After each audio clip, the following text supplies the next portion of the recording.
Echuca is located on the River Murray, and while we're there we'll have a look at the Port of Echuca. From the Port of Echuca we take a paddle steamer cruise on the River Murray. We'll show you the very clean and green caravan park that we stayed at whilst in Echuca. We'll visit the Holden Motor Museum, and from there we'll go on to the Great Aussie Beer Shed and Heritage Farm Museum.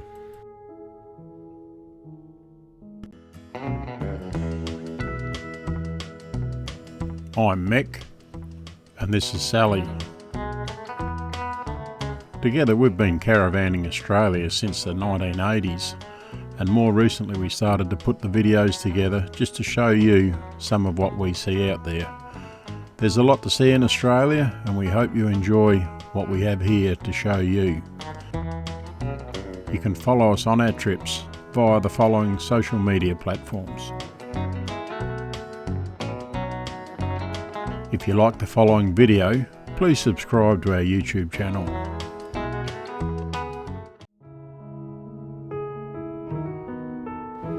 It was an easy 1 hour drive from Bendigo to Echuca today, and once we arrived in Echuca we set up in the Echuca holiday park where we booked in for 2 nights.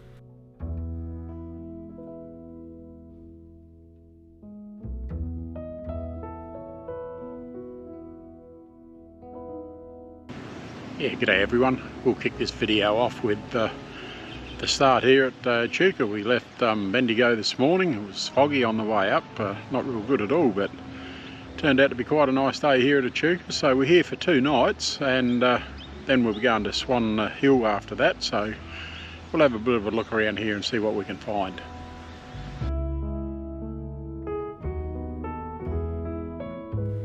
Once the caravan was all set up in the caravan park, we made our way down towards the port.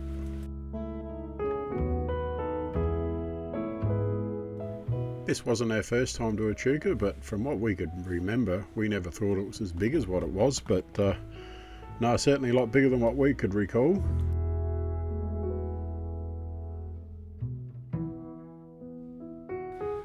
At its peak, in its heyday, the Port of Echuca was the 2nd largest port in Victoria.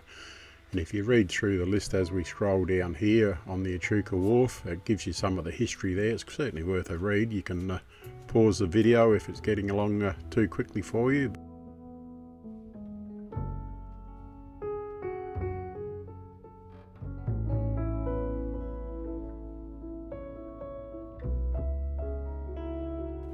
The information centre, which is located in the Port of Echuca, is new from the last time that we were here.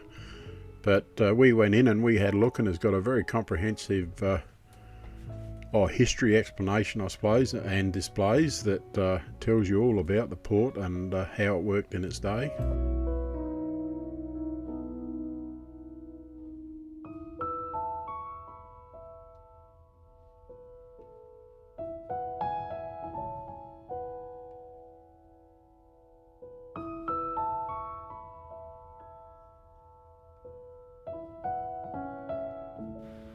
Although a little hard to film because it's behind glass, this one here certainly shows what the port would have looked like back when it was working in its day. Now looking at a paddle steamer, and this one is a model of the paddle steamer that we took the cruise down the Murray on, and it shows how the cargo would have been loaded back in the days when the paddle steamer was working.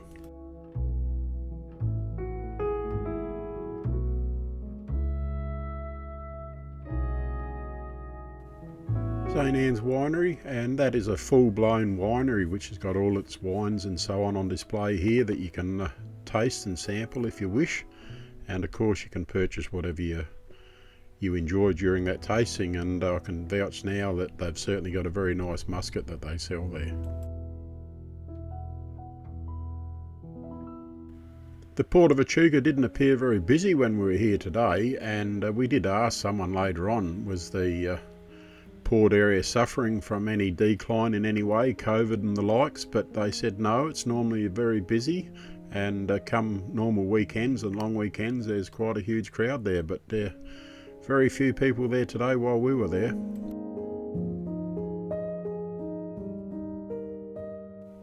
Now this one here is no small log by any means when you read the statistics of it.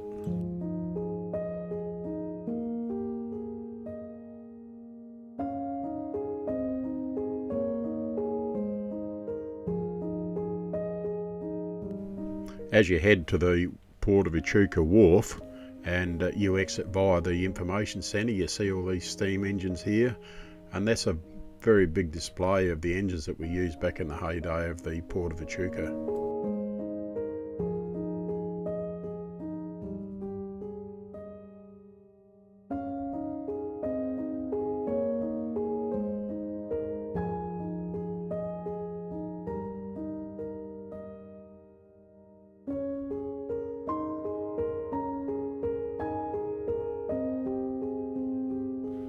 As you make your way around the wharf area there at the port, they've got quite a very good display of how it would work, and they've got the trains, the steam loco here and so on that obviously would have brought freight in or picked up freight from the steamers as they came up and down the river, but it describes how the port used to work back in its day, and it's quite easy to follow and very easy to make your way around.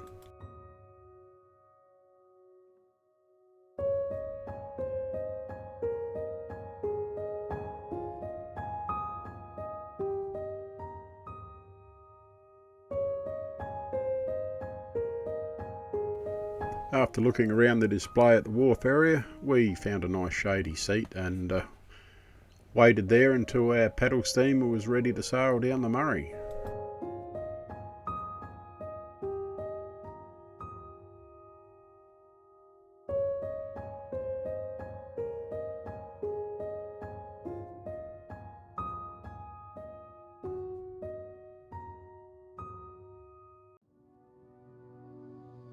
Looking down now at the paddle steamer that we're going to sail on, and you think, God, it's a long way down there from the top of the wharf, but when you think back to the recent flood event that the Murray River has just gone through, at this stage probably 6 months ago I guess, you can understand why as we go down the wharf here, the wharf is so high, because they have to accommodate for such a variance in the flood level and the water level as it goes through the Murray from time to time when the paddle steamers want to berth here to unload cargo.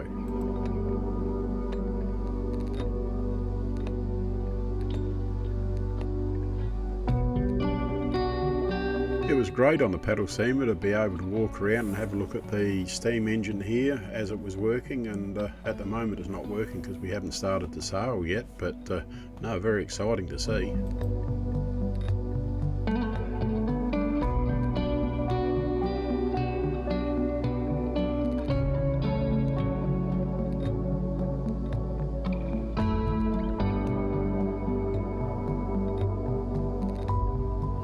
It's amazing really how the paddle steamboat captains, that's what I'll call them, I think they're called captains, handle these boats. They're not a very deep water draft that they have on these boats, but they manage to be able to turn them on a dime when they want to turn them anywhere in the Murray.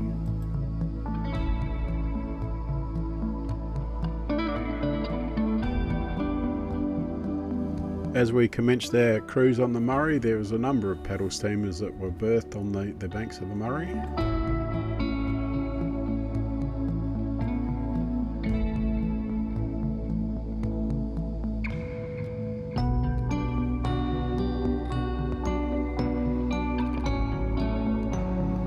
I'm sure it's a bit like riding a push bike. Once you've mastered the craft of doing it, it's quite easy, but you certainly want to know what you're doing when you're going to aim a boat of this size under an overhead bridge like that and not run into the pylons as you're going past.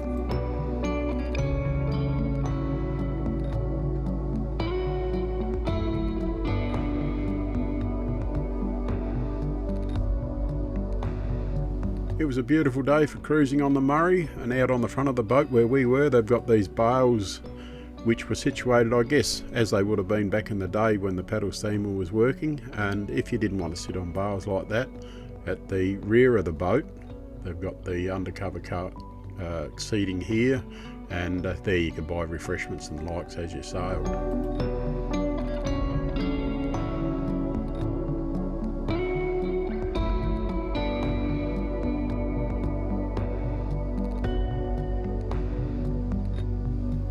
Not a bad life being a captain of a boat in this sort of situation, but he was in his element and he knew what he was doing, and a great day for it.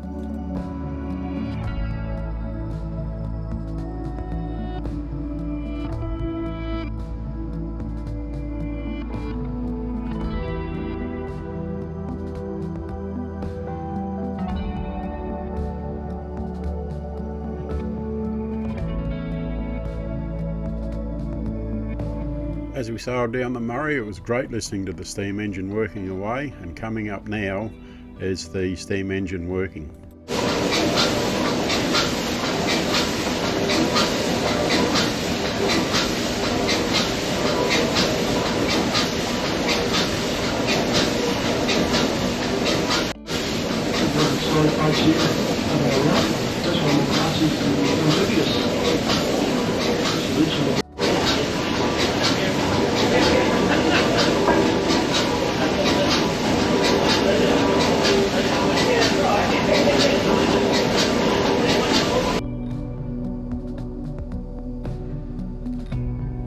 The River Murray up in this part of the Murray system is not as wide as what it is in South Australia. In South Australia it's a lot wider and more open. Up here it's nowhere near as wide as what we have it down south, but they're still very nice to ride on, and it is a picture to look at.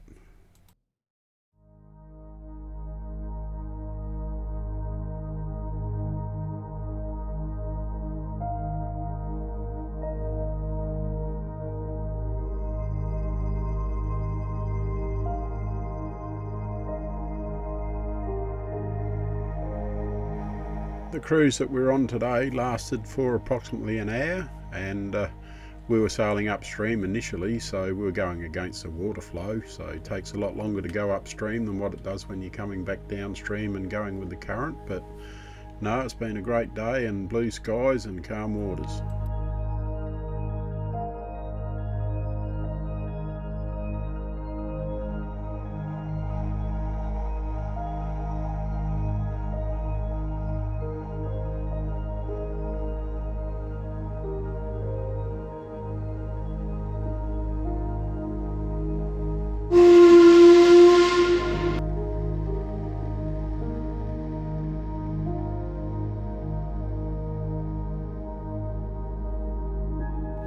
As we're now approaching the wharf of Echuca, or the Echuca Wharf, we actually sailed just past that, and the skipper of the boat, as mentioned earlier on, with his skill, he turns it around and heads back towards the wharf to dock it there.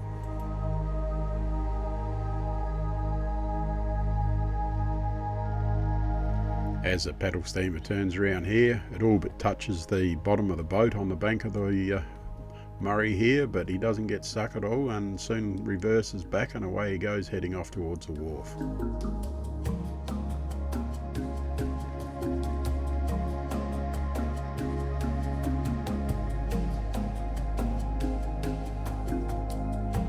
Once back against the wharf, we're all tied off, and that was the end of our cruise for today.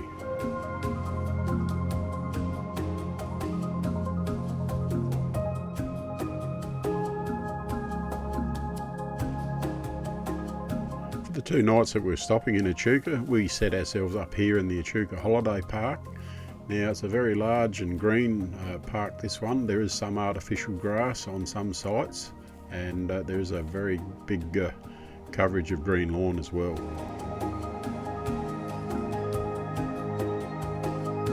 I haven't tried to work it out or study their map, but I would imagine most of their sites are drive-through sites, and we were lucky enough we actually booked ahead on this one and asked for a large one, and they accommodated us for that. And we've got artificial grass, and sometimes artificial grass can be better than lawn, because at least you're not carting that dead lawn into the caravan.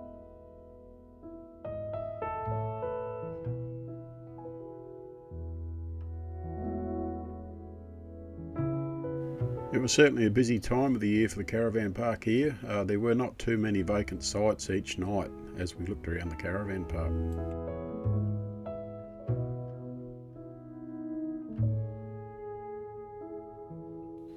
There's undercover barbecues here by the swimming pool and rec room, and for what they had here on offer compared to and I probably shouldn't say it, but compared to some of the big fours in South Australia, this caravan park per night for a pad site with power and water and hookup was very well priced.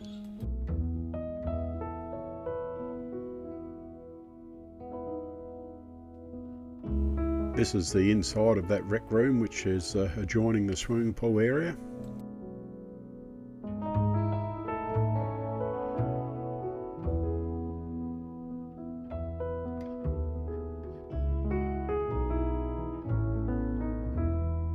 There is more than one amenities block within the area of this caravan park, but in the centre here you can see the camp kitchen, and it is a very, very large camp kitchen, this one.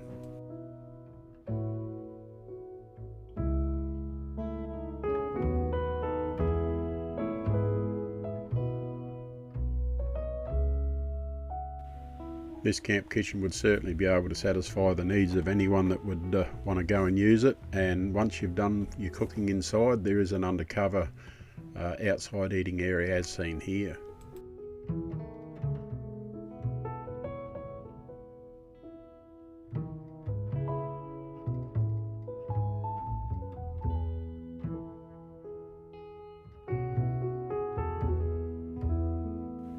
All the sites within the park, as mentioned before, were all green, and they were either covered with the normal conventional lawn or the artificial grass.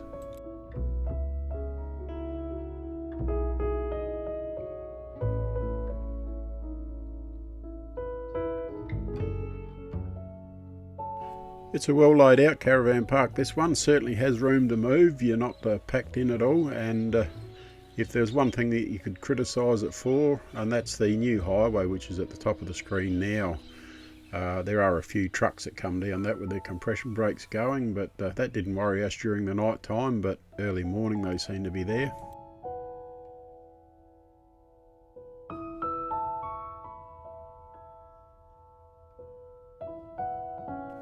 The new highway that was mentioned at the top of the screen as we were flying over the caravan park a moment ago, that's the one that we're on now, and that's only a bit under 12 months since the road was officially opened, and that must keep a lot of the heavy vehicles and traffic out of the main centre area, CBD area of Echuca.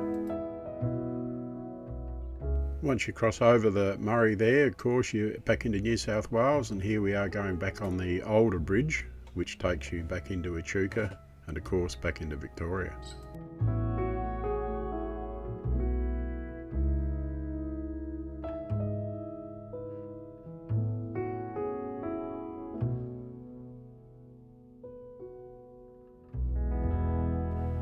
We went and had a look at the Holden Motor Museum, which is in Echuca of course, and in here there's quite a comprehensive display of early model Holdens right through to one of the very last ones that come off the assembly line in Adelaide in South Australia.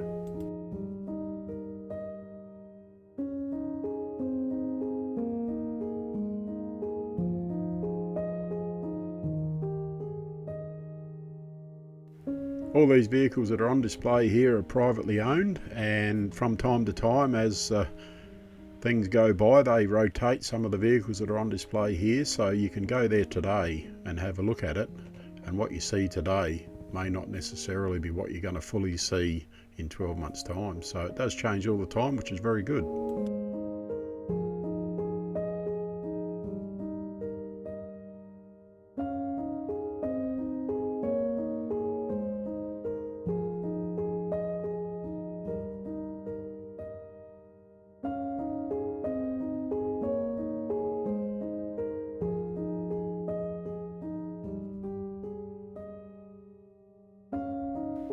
Not only have they completed vehicles on display here, but they've also got engine and gearbox display in these rooms here, with some cutaway sections of both engines and gearboxes.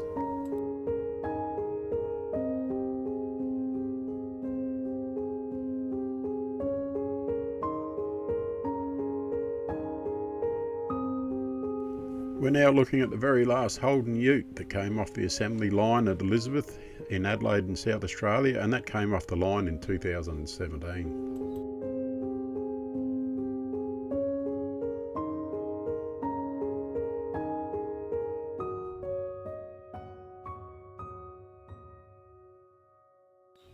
Back in the days when the bodies of motor vehicles were big enough that they could drop a V8 in there and there was still room to work on the engine without having to be a midget. This model here shows the latest Holden on the left hand side to one of the very early ones on the right hand side, just to do a comparison of appearance. While we're at the Holden Motor Museum, the gentleman there said to us if we want to go and have a look at something that was worth having a look at, head out to the Great Aussie Beer Shed and Heritage Farm Museum. Now, we had seen that this was available to look at, but it was listed as being closed today, we think, we're not sure, but we think he had a couple of tour groups coming in, and for that reason he did open up, so we were lucky enough to be able to go out and have a look in there.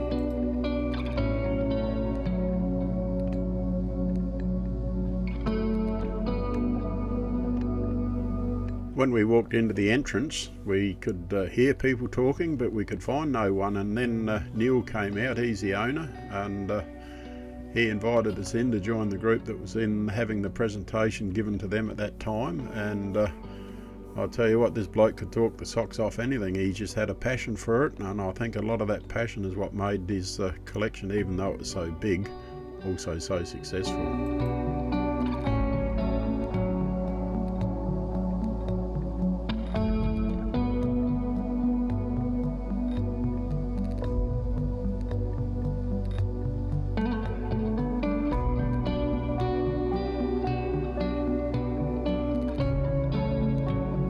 For those Aussies that are watching this video and can remember the Carlton United Brewery wagon here and the Clydesdale horses when they had them in the ads, the buggy's been restored and donated to Neil's collection here, and something that he's very, very proud of.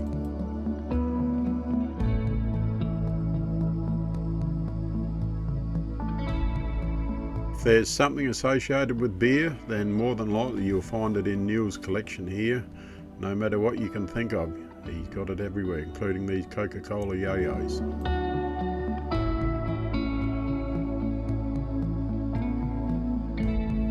Now this is what you call a collection of beer taps.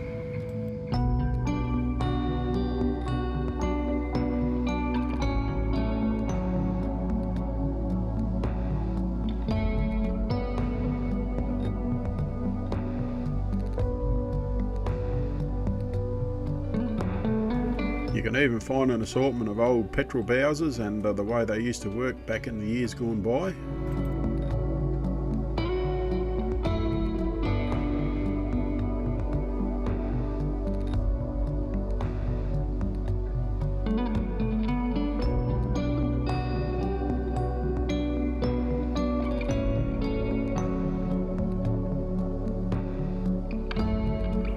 I'm not too sure on what date era this was, but they even used to use cladly dressed females on beer cans to promote the sale of beer.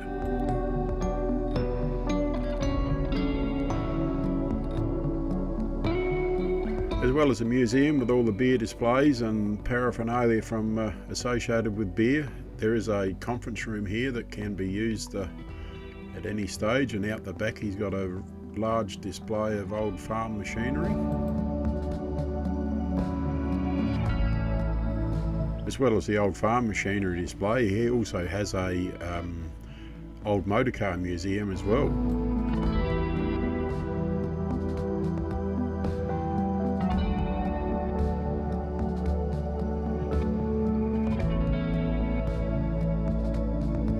The old pink Morris Major, I can remember when my parents had one of those as a family motor car.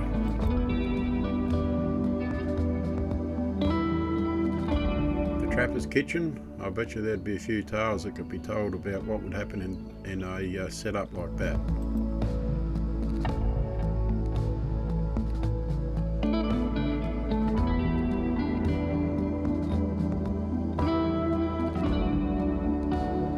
Alongside the old motor cars that Neil had on display were these buggies.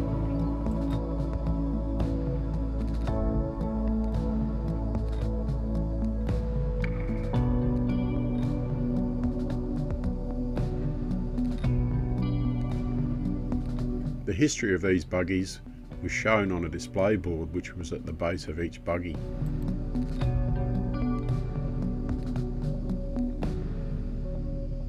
Well, we might wrap up this video here, I think. We were going to do Echuca and Swan Hill both on the same video, but it's just going to take too much, I think, and the video turned out to be too long, so never mind. So if ever you're in Echuca, there's so much here to see, and hence that's why we're doing the one video on the area around here that we went and had a look at.